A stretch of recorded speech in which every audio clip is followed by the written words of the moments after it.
Muito boa tarde. Antes de tudo, até agradecer ao convite, doutor Filomeno, o convite que aconteceu efetivamente na última reunião que estivemos juntos, lá nas dependências do Conselho Regional de Contabilidade. Para nós, realmente é uma honra, para mim, especificamente, estar aqui tratando de um tema que é tão palpitante, que possui uma relevância que é incontestável, não só para nós que estamos diretamente ligados ao meio empresarial, mas para a sociedade como um todo.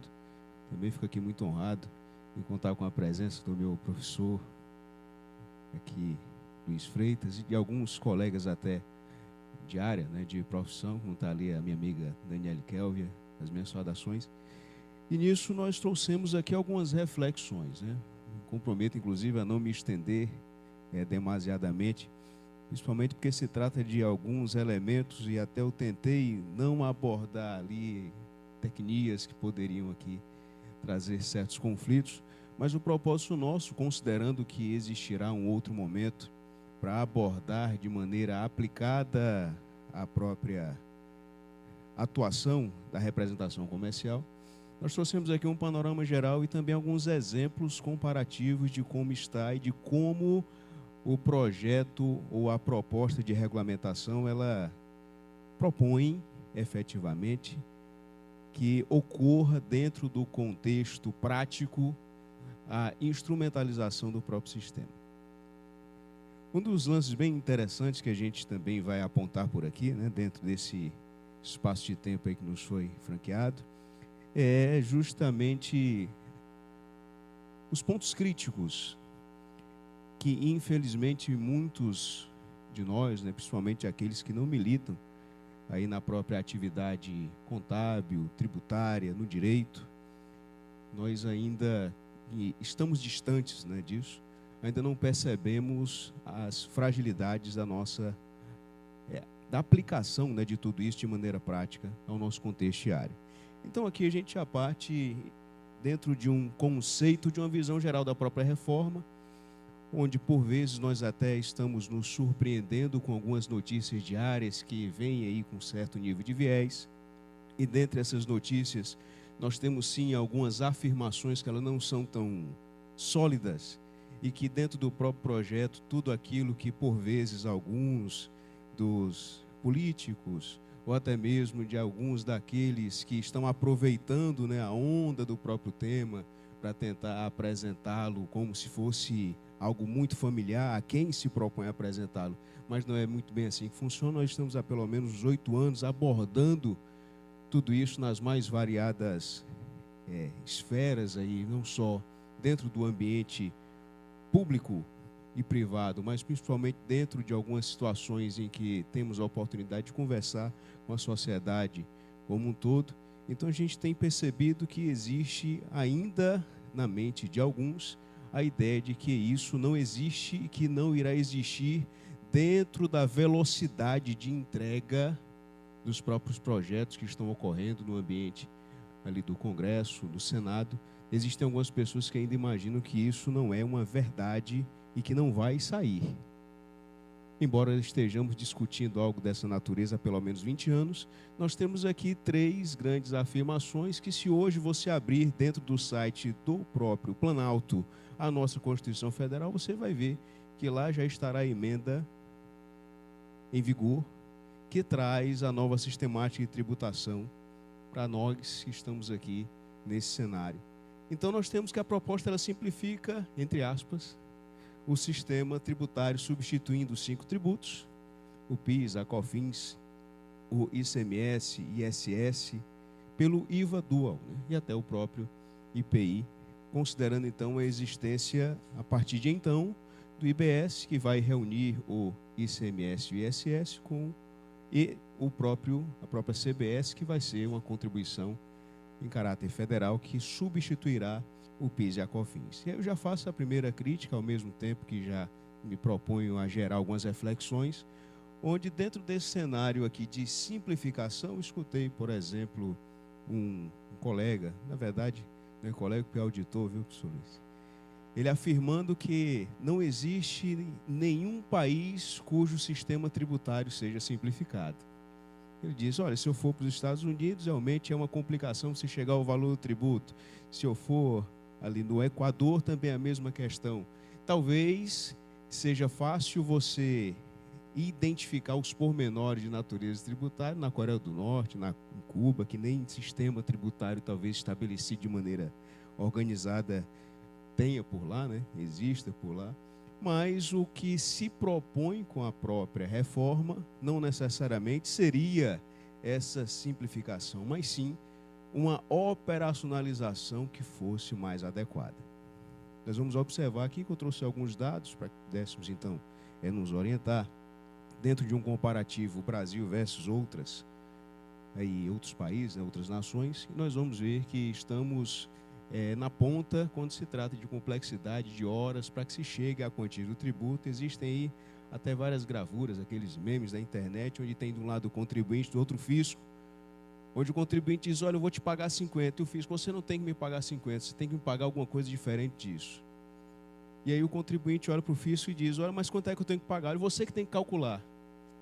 E o contribuinte responde, como é que eu tenho que calcular se você não me diz como é? Você tem que descobrir como calcular e quanto vai ter que pagar, e se eu concordar, tudo bem. Se eu não concordar, você vai ter que refazer esse espaço, até que eu me sinta saciado. É mais ou menos assim. Então, por vezes, o que nós nos deparamos, ou o que nós observamos, é justamente isso. Eu até parabenizo as empresas, em especial o Grupo Maia, que recebeu aquele selo que não é nada fácil, né, de conformidade em aspectos tributários, né, fiscais, porque não representa apenas a sua assiduidade, vamos dizer assim, em encaminhar e manter a regularidade em nível de obrigações acessórias. Também representa a questão ligada ao próprio recolhimento dos tributos, representa também a sua, até não só a adimplência de tudo isso, mas até o pouco movimento litigioso que certamente a empresa ela deve ter movido ou se movimentado, dentre outros termos que existem dentro do próprio regramento que estrutura essa premiação, e por isso que realmente merece sim um destaque e uma parabenização especial a quem alcança, né, esse patamar. A transição ela vai perdurar até 2033, então você imagina, mais uma vez eu faço a referência aqui ao professor Luiz, que eu acompanhei quando ele falava bastante sobre a reforma trabalhista, né? Pelo menos a reforma trabalhista ela teve um marco legal do antes e o depois. Nós não tivemos um período de transição tão delicado quanto existirá dentro do contexto da reforma. Imagina você hoje tendo que implantar lá no seu atacado, ou até mesmo dentro da sua organização enquanto empresa de representação, uma sistemática de organização dos dados, das informações, que vai ter que atender ao que nós temos hoje e vai precisar atender também ao que vai passar a existir. Você vai sofrer aquilo que nós vamos conversar posteriormente, que é o tal do split payment, onde o tributo ele vai ser recolhido de maneira muito efetiva, de pronto, por ocasião do recebimento dos seus valores a título de comissão. E, por outro lado, talvez você precise que demonstrar as suas operações através das suas obrigações acessórias convencionais, essa que você tem hoje, porque nós estamos, então, entendendo, e precisamos entender isso de maneira plena, que os dois sistemas, eles irão coexistir. Você vai precisar manter a sua organização de hoje, e vai também precisar acompanhar esse mesmo nível de estruturação, observando as regras que estarão em vigência a partir de 2026.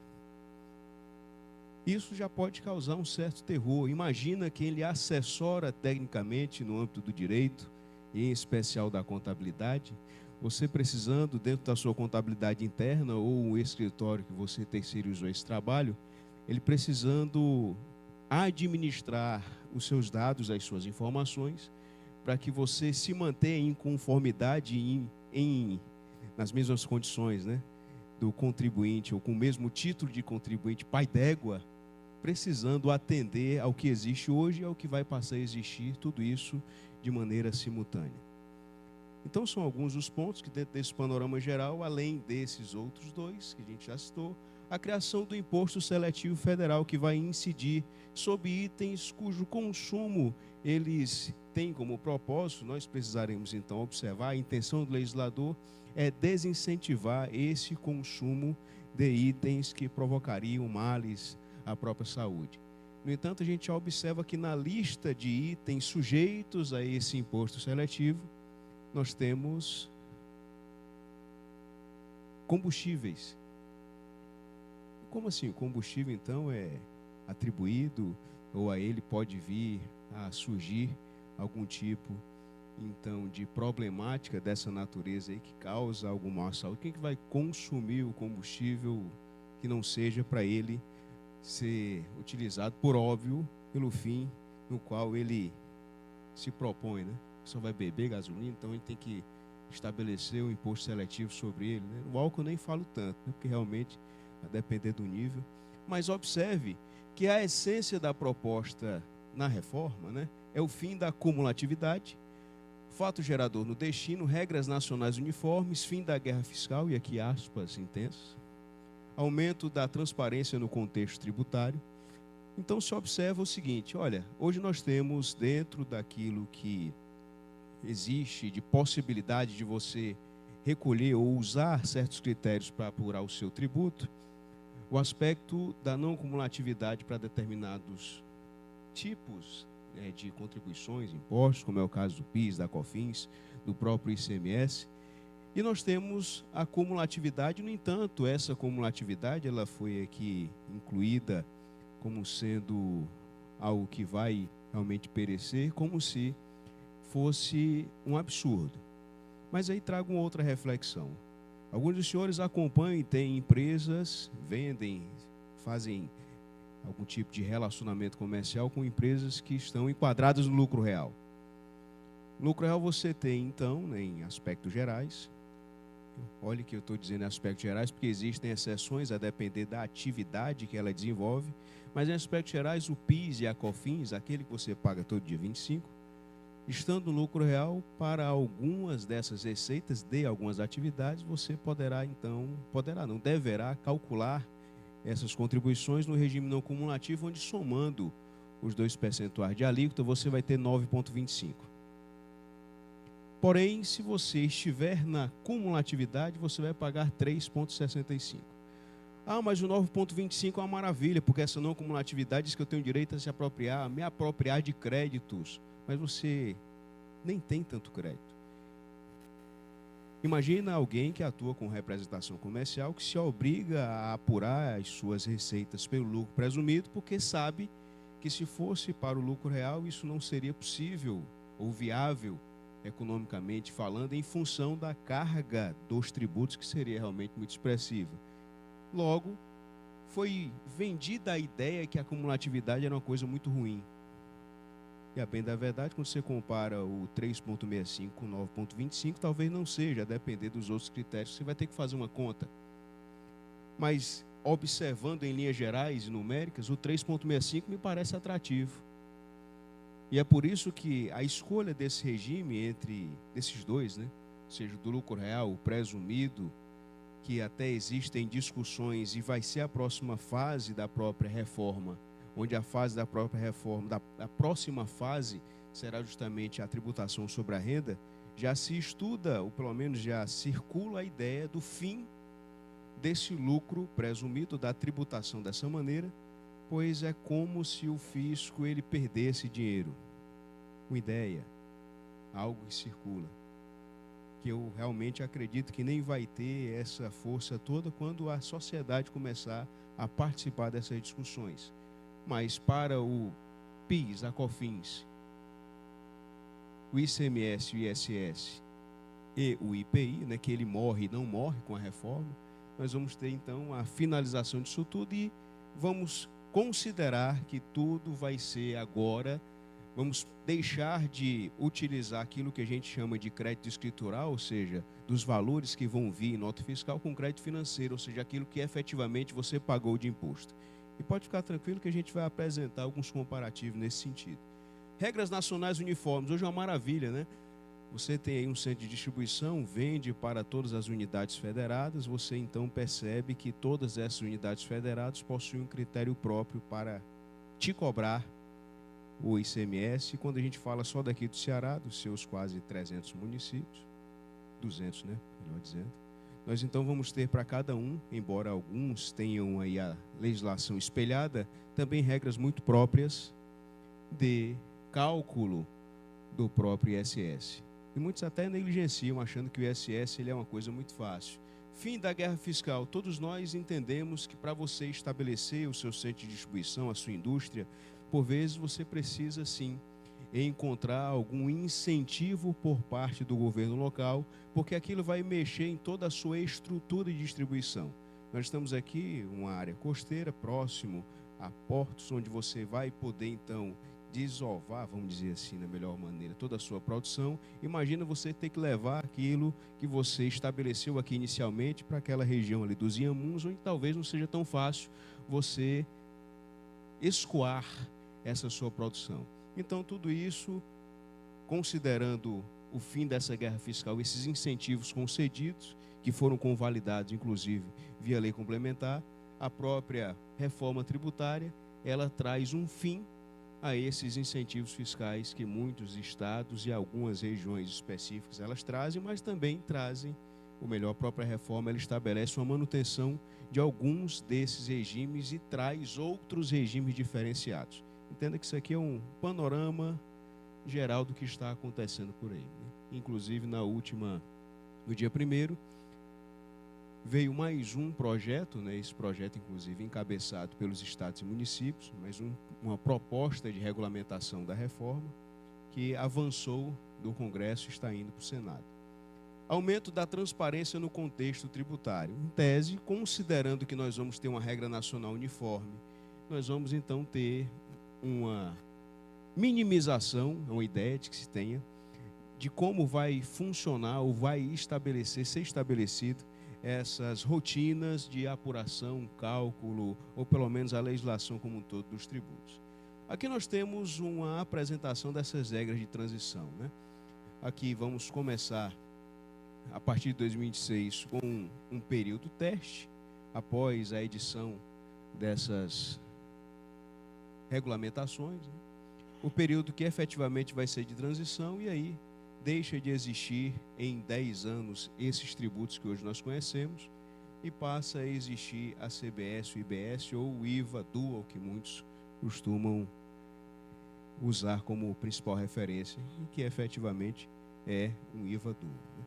Nesse sentido, é importante que a gente também pense e reflita que nesse mesmo intervalo nós vamos ter aqui a reforma de outros tributos que também são muito expressivos dentro do bolso do indivíduo, da empresa, como é o caso do imposto de renda, como vai ser o caso também do imposto de transmissão de causa-morte, doação. Existem grupos de trabalho já estabelecidos, estruturados, onde o propósito é estudar a instrumentalização dessa reforma nessas outras áreas que a gente acredita que pouco está sendo discutido, mas lá já estão elaborando as propostas de avanço também desses elementos aí. E aí nós temos alguns pontos críticos. Um desses pontos, a gente já começou aqui os comentários, que é a transição para esse novo sistema. Será que esses 10 anos é suficiente para que a gente comece a trabalhar com essa sistemática nova? Existe todo um arcabouço, não só de natureza legal, mas principalmente prática, de infraestrutura das pessoas e empresas, para que nós possamos, então, ter segurança em apresentar isso tudo.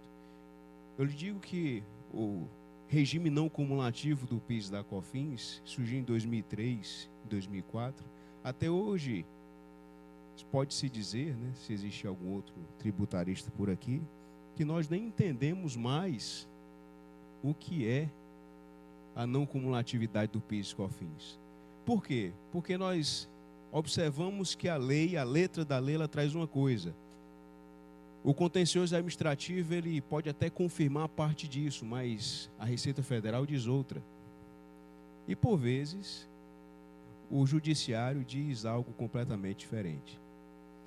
E aí o próprio empresário fica na famosa sinuca de bico, sem saber a quem atender primeiro, mas precisando economizar nessa área, porque nós sabemos que é extremamente sensível e reflete por demais na formação do preço e etc. Não prevaleceu a ideia de uma alíquota única para o IVA dual, porque os próprios estados e municípios, dentro de um teto, poderão deliberar sobre os seus percentuais que vão integrar isso que se estima ser a alíquota desse IBS, que é de 26,5%. Mas há dentro desse mesmo intervalo a possibilidade também, que isso tem sido comentado muito pouco, dos próprios estados eles estabelecerem algumas taxas que serão extras. Eu digo taxa para ficar até didaticamente mais acolhível, por dizer assim. Além do próprio imposto seletivo, que vai ser de competência da União. Outro dia nós observamos aqui o próprio Estado do Ceará estabelecer o tal do Fundo Estadual de Equilíbrio Fiscal. Vocês ouviram falar disso em algum momento? O tal do FEF. O que era o FEF? Não era tributo, porque não tinha lei estabelecendo. Ah, mas o CONFAS estabeleceu. E quem é o CONFAS? Ah, são os secretários de Fazenda que se reuniram e estabeleceram. Então quer dizer que o secretário de Fazenda tem o poder de legislar? Ah, mas o FEF então o que é? O encargo. Se é um encargo, eu tenho a obrigação de pagar, eu acabo tendo a obrigação de pagar, porque se eu não pagar, eu fico em uma lista negra, o meu convênio, o meu termo de acordo não é renovado. Então, eu me vejo coagido a cumprir o encargo.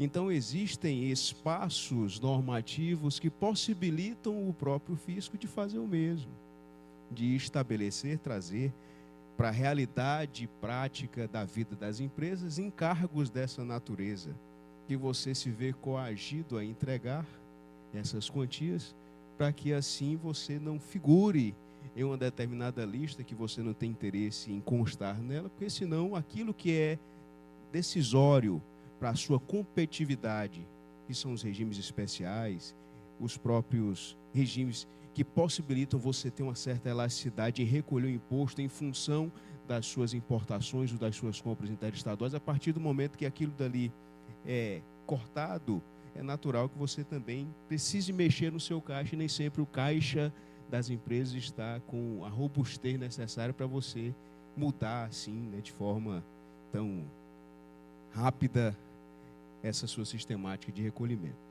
Permanecerão várias exceções e regimes especiais. Inclusive tem um outro ponto, né? A cesta básica nacional. Aqui, por exemplo, nós temos rapadura, feijão, fécula de mandioca, tudo que é alíquota zero para o ICMS. Lá para o pessoal do Sul, nós temos o mate. Mas aqui para nós, o mate ele é tributado normal, o pessoal do Sul não é. Como é que isso vai ser estabelecido?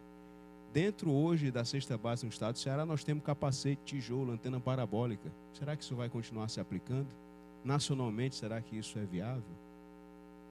Então, existem discussões para que se chegue a um denominador comum sobre isso de exceções, o que realmente vai prevalecer em caráter nacional ou não vai prevalecer. Previsão de 4 alíquotas para diferenciar produtos, serviços, setores econômicos. Alguns setores, aqui não estou diante do pessoal da corretagem imobiliária, mas eles já estão se manifestando de maneira muito intensa, porque o pessoal da área imobiliária vai sofrer um acréscimo dentro de simulações já estruturadas de aproximadamente 40% a 50% de aumento da carga tributária em função do desenho que se tem hoje. O entretenimento também. Uma empresa que até nós atendemos, é o maior parque aquático da América Latina, está aí um movimento muito grande com diligências frequentes em Brasília, com o propósito de existir uma sensibilidade para o setor. Nisso, manutenção do Simples Nacional e da Zona Franca de Manaus. Quem aqui tem a sua representação e é do Simples Nacional? Você sabia que você vai ter que fazer agora uma conta?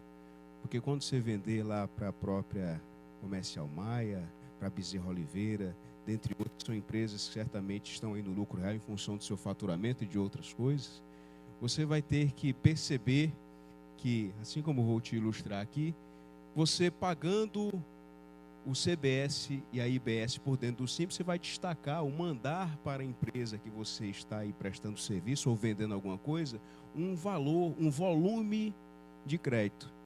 E se você optar por pagar o CBS e a IBS por fora, esses valores serão maiores. Nós vamos aqui apresentar uma simulação. Então é natural que você também tenha um custo de conformidade aí na sua atividade. Ele ainda maior em razão de você sempre fazer essa conta de vai ser melhor pagar por dentro do Simples ou fora do Simples. E o que é que isso causa de impacto efetivo? Você sufoca 95% das empresas do nosso país. E aí, o que é que isso tem gerado de reflexões? Será que realmente nós vamos conseguir operacionalizar isso enquanto pequenos e médios? Criação de fundos de compensação e desenvolvimento. Isso aqui ainda não tem um critério muito estruturado, estabelecido. Os estados, municípios estão perdendo poder. Se os municípios eles já vão até Brasília com o pires na mão pedindo alguma coisa, imagina agora que ele não vai ter poder nenhum, não vai ter autonomia nenhuma de legislar. Então isso já vai trazer aqui uma necessidade de uma compensação. Mas quais são os critérios dessa compensação? Você sabia que o ICMS, em sua maior parte aqui do Ceará, ele nem vem para Fortaleza? São Gonçalo do Amarante é o município que mais recebe cota parte do ICMS. Qual o critério? O porto. E o que tem lá além do porto? O porto e a siderúrgica. Em função do fato gerador. Então aqui Fortaleza, com toda essa pujança, não recebe uma cota parte do ICMS maior do que São Gonçalo do Amarante. E qual o reflexo político, social disso? Aí a gente já conhece. Fiscalização e contencioso administrativo. Não existe hoje no próprio projeto de lei como vai funcionar se eu, por exemplo, discutir uma matéria que eu acredito que tem um determinado direito. Como é que vai funcionar a própria análise do meu pleito, caso eu considere que eu não devo pagar aquela determinada quantia? Então, isso aqui já é um outro ponto que também nos traz uma série de reflexões. Isso para a assessoria jurídica, contábil de vocês também refletirem. Lembrando, viu, a partir de 2026 já está valendo. Mas, a bem da verdade, todas essas organizações elas já deveriam começar hoje. Se você não está pensando em reforma tributária e nos efeitos que isso vai trazer para o seu negócio, talvez você esteja atrasado, considerando que você tem contratos que são de 2, 3, 4, 5, 10 anos. Esse período de transição, um dos pontos sensíveis são realmente os contratos administrativos, onde nós temos várias concessões aí. Muita gente tem prédio alugado que está há 20 anos, um contrato, ainda restam 15 anos para você ocupar aquele determinado local, aquele determinado imóvel. Como é que vai ser isso? Você vai mudar a sua unidade distribuidora assim? Sendo que aquela localização e, consequentemente, a forma que você opera vai ser incompatível com o que a própria reforma ela vai trazer de obrigatoriedade. Nisso, nós temos até hoje, por volta de 9h50 da manhã, nós tínhamos aqui 3 trilhões, 38 bilhões, 595 milhões de reais recolhidos, informações do impostômetro. Se você acessar agora, realmente esse valor vai estar bem superior.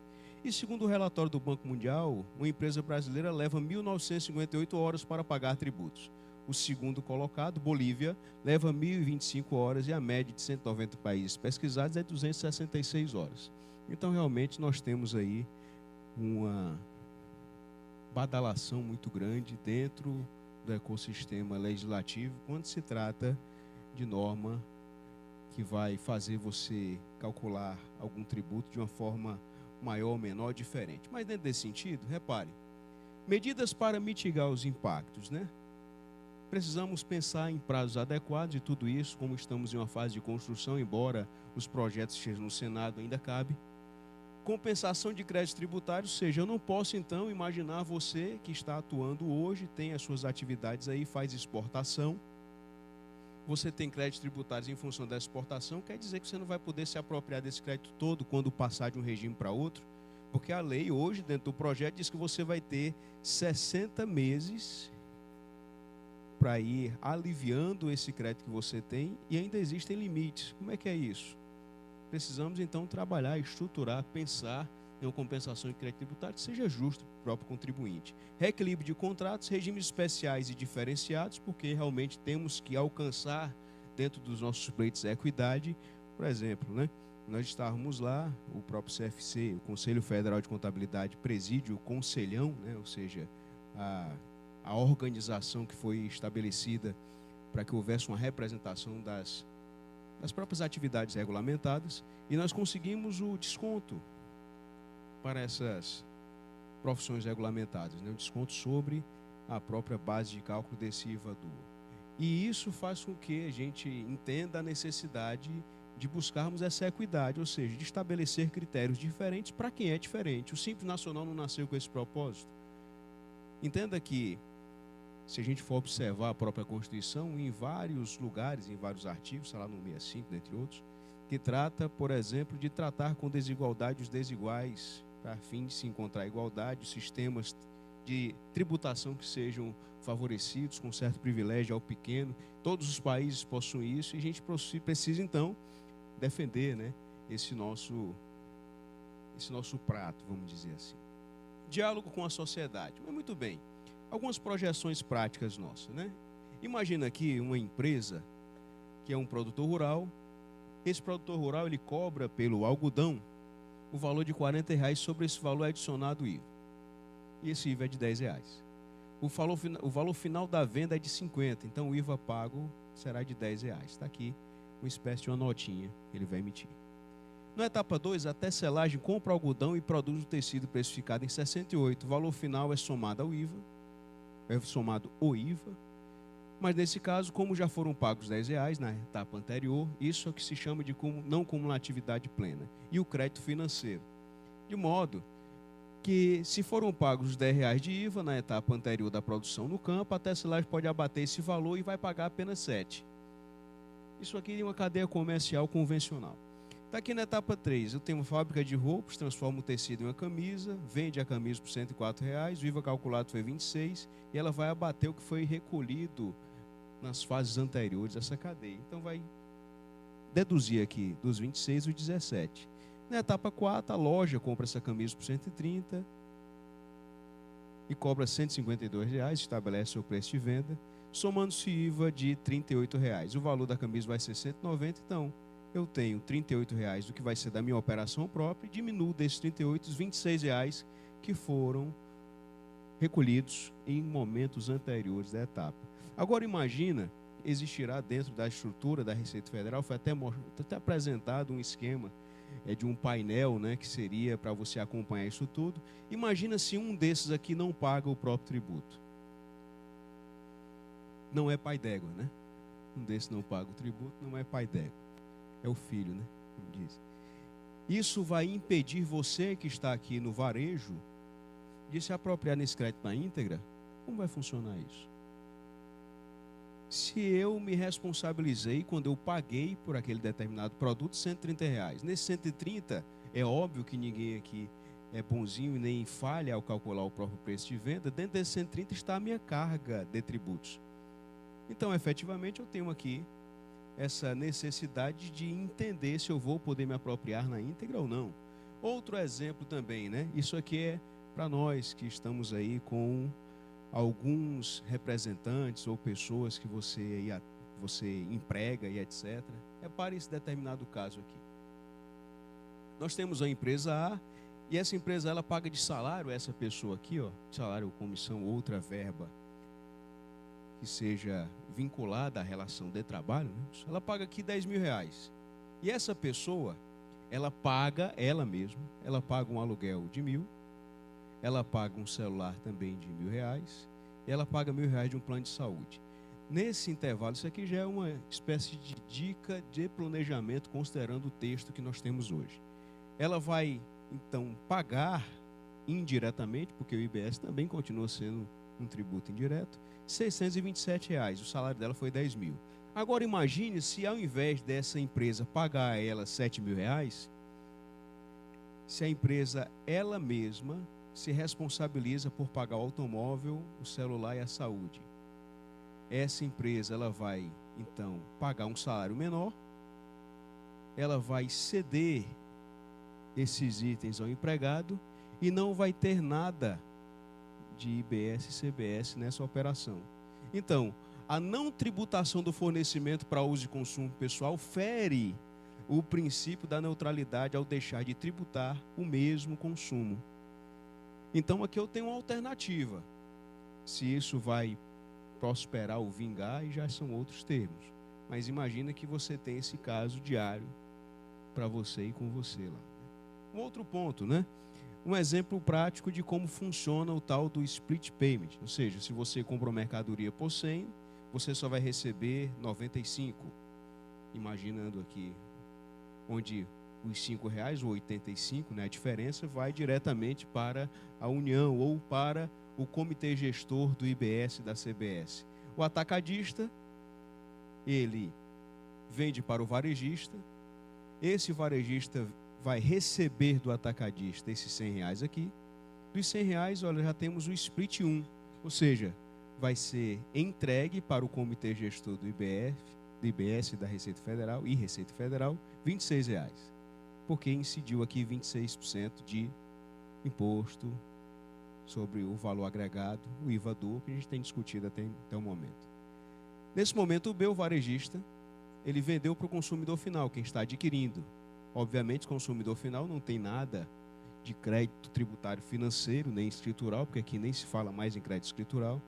Ele vai ter, então, R$ 150, que é o valor que ele, consumidor final, pagou ao varejo, a incidência do IVA, onde nós vamos ter aqui um outro split, que é dos R$ 39 que vai para a Receita Federal, mas em contrapartida, caso esse aqui tenha realmente recolhido os 26, esses 26 ele vai ser, então, devolvido para o varejista. Em tese, né?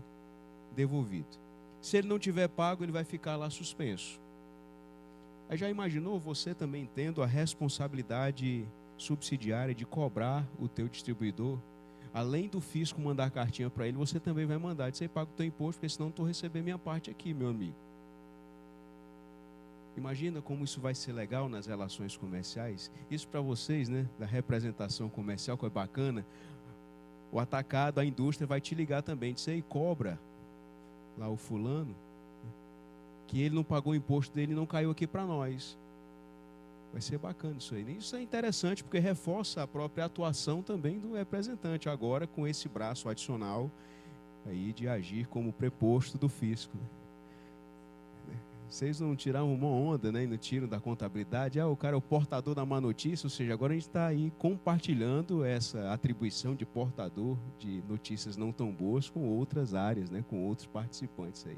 E aqui a gente tem do varejista o crédito por adquirir o produto e o débito em função da venda que ele realizou. E aqui a diferença retirada no split, né? Que a gente meio pontuou de R$ 13. Isso aqui é um modelo que, inclusive, a própria Receita Federal utilizou nas apresentações, né? A fonte foi o próprio relatório que eles nos trouxeram aí e compartilharam conosco. E agora, alguns exemplos que impactam diretamente a nossa atividade, né? O Simples Nacional, a empresa optante pelo Simples ME, ou seja, que fatura até 360 mil. Você tem uma receita mensal de R$ 25 mil. Considere a sua alíquota efetiva de 8,08%, porque no Simples Nacional, obrigatoriamente, você está aí hoje dentro de uma cumulatividade. Então, você vai ter um valor a pagar do seu Simples, o DAS, até o 20º dia, R$ 2.020. Transferência de crédito de IBS e CBS dentro daquela tabelinha, que hoje nós temos PIS, COFINS, ICMS e ISS, você vai ter, então, um valor que poderá ser transferido e dentro daquilo que nós temos de alíquota estruturada, né, considerando aqui um IBS de 28%, 991,82. Você vai poder transferir lá para Comercial Maia, para Bezerra Oliveira, para qualquer outra, essa quantia aqui. Só que você viu que isso pode não ser muito vantajoso. Como assim não ser muito vantajoso? Porque quando você foi emitir esse seu documento fiscal e informar esse seu faturamento para quem está recebendo esse seu serviço, a sua mercadoria, foi dito que, olha, você pode mandar mais dinheiro para nós. É importante que você verifique aí como vai ser essa sua estrutura e rotina de cálculo, porque aí está faltando alguma coisa e nós precisamos de mais crédito, porque aqui a gente tem conta grande também. Logo, fizemos aqui, olha, dentro do sistema híbrido, o IBS e a CBS dentro da mesma receita. Agora você tem a cumulatividade do Simples Nacional e não cumulatividade do IBS e CBS, se apropriando então de créditos. Você tem um aluguel de R$ 3.000 e tem conta sobre consumo de R$ 1.000. Isso faz com que você, dentro do Simples, pague os demais tributos, que somando dá R$ 1.028, e o IBS e a CBS você vai pagar aqui R$ 5.600. Olha, você vai pagar mais CBS e IBS se você optar por pagar por fora. Isso aqui tem um reflexo, que é a possibilidade de você mandar mais crédito para quem te adquire. Então você chora aqui para alegrar bem aqui. Como é que isso funciona? Se sustenta? Mas eu não sou um ME, eu sou um EPP. Como seria? Então trouxemos aqui esse outro exemplo para que nós possamos refletir. Dentro da mesma estrutura, você tem uma receita mensal de R$100 mil. Está aqui em uma alíquota efetiva. Hoje, você transferindo o crédito que você recolheu aqui de Simples Nacional, 10.685. Então, você mandou para quem te comprou alguma coisa, 6.731,55. Mas no sistema híbrido, considerando que vai passar a valer, eu tenho essa mesma receita, eu tenho um pagamento que, por uma parte, vem pelo Simples Nacional e outra parte vai para o não cumulativo, optando por pagar o CBS e a IBS por fora do regime unificado. Você vai ter, então, o Simples Nacional 3.953,45, reunindo os outros tributos, deixando de fora o IBS e a CBS, e você vai pagar R$ 22.400, considerando que você tem as seguintes despesas ou créditos aqui, né? Que são de conta de consumo e insumos, R$8 mil. E aqui, nesse caso, você transfere R$28 mil, o crédito integral, para a empresa que está ali adquirindo ou tomando seu serviço. E aqui nós temos esse comparativo, essa diferença. Então, não tenho como estruturar um planejamento, como vocês observaram aí, sem fazer conta. É você pegar o que você tem de histórico de receita e projetar despesas idem. Assim, a gente vai conseguir, então, mitigar o impacto, caso esse impacto seja efetivamente negativo. Mas eu não me recordo, dentro dos últimos anos, em especial do que eu tenho uma certa convivência com essa área, nenhum tipo de reforma que tenha causado para o pagador de tributo ou de imposto um alívio. Os que são mais antigos que eu podem comprovar isso, né? Nenhuma reforma trouxe uma tranquilidade para o pagador de imposto. Toda vez que se fala em reforma, seja ela qual for, você já pode imaginar que vai ter que pagar um pouco mais de maneira direta ou indireta. E assim eu agradeço a vocês pela oportunidade de convite. Está aí um QR Code para as nossas redes. E é isso, muito obrigado.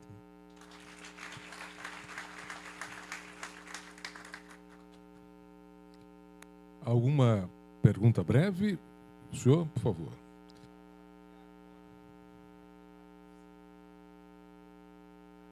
Sempre foi, né? Agora que ficou mais ainda.